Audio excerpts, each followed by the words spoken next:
Welcome to the Tech Egg. Don't get scrambled. Enjoy the video.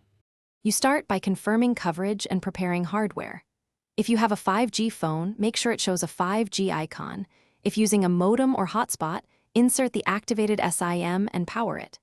Next, install the vendor drivers or connection utility on your PC. This often requires admin rights, so use an account that can install software. Once done, open the device manager or connection app to verify the device appears. If not, reseat the SIM and retry the USB connection. Now configure the connection on your PC. You should install the latest drivers and firmware. This fixes band selection and throughput issues. Open your connection manager and enter the carrier APN, username, and password if required. This ensures the network authenticates. Then set the device mode.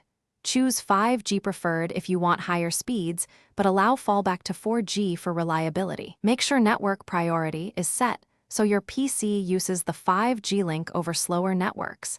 And finish by validating performance and securing the setup. Run a speed test and note latency and throughput. If speeds lag, move the hotspot/modem near a window or higher elevation to improve line of sight. Once done, lock down settings. Enable system firewall, and if sharing, set a strong hotspot password.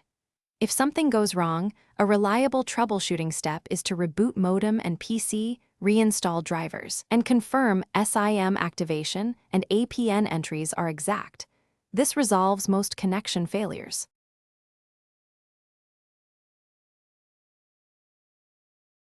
Thanks for watching. Consider subscribing if I helped unscramble your problems.